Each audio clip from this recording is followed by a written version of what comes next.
Hello everyone, আসসালামু আলাইকুম।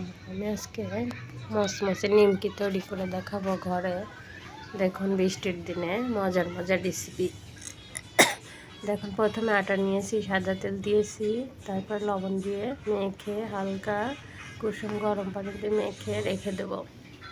কাঁচা পানি দিয়েও দিতে পারেন, কারণ যে যার মতো করতে পারেন, সমস্যা নেই। একটু ঝামেলা মনে করলে এভাবে মেখে রেখে দিবেন ডোটা 1 ঘন্টা। 1 ঘন্টা রেখে দিলে ডোটা নরম, সফট এবং তুলতুলে হবে। তবে বেলা অনেক সহজ হবে। এই যে সুন্দর করে বেলে নেবেন, কারণ আমি এক হাতে মোবাইল আর এক হাতে বেলাবেলি করছি। এই যে আমি নিমকির শেপগুলো ছুরি দিয়ে কেটে নিয়েছি। দেখুন, সুন্দর করে ছুরি দিয়ে কেটে নিয়ে ডুবা তেলে ভাজবেন। ভাজার ভিতর হালকা লবণ দিয়ে দিবেন তেলের মধ্যে।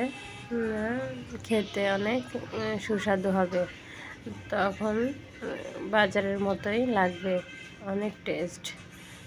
দেখেন, এই যে আমি নিমকিগুলো ভেজে নিচ্ছি। যা স্বাদ, অনেক মজা। বৃষ্টির দিনে ঘরে বসে এগুলো, বাইরে যেতে হবে না। দোকানের মতো মচমচে নিমকি। আমার চ্যানেলটা ভালো লাগলে একটা সাবস্ক্রাইব করে দিন প্লিজ।